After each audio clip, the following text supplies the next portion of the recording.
Kamiləmizin rəqsini izləyək bu dəfə.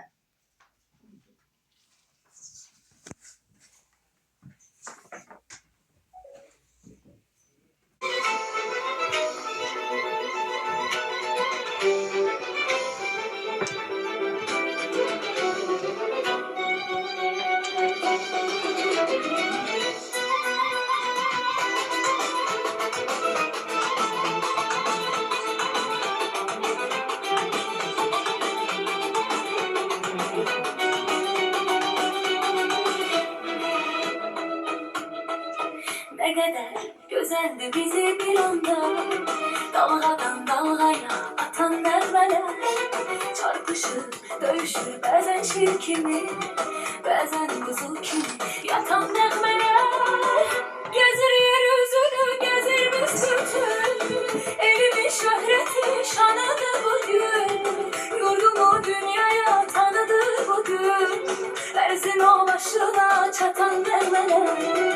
Gezir yeryüzünü, gezir büsbütün, elimin şöhreti şanıdır bugün.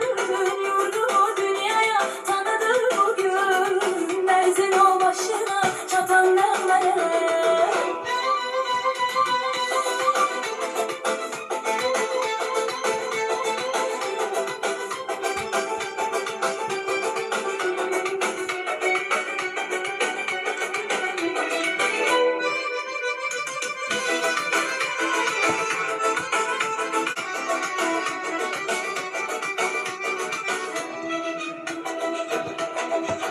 Ümittir, dayaktır yüreğimize, gelir mekanda kömeğimize.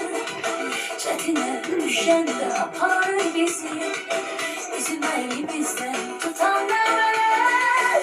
Gezir yeryüzünü, gezir büsbütün, elimin şöhreti şanıdır bugün. Yurdumu dünyaya tanıdır bugün, erzin o başına çatan develer.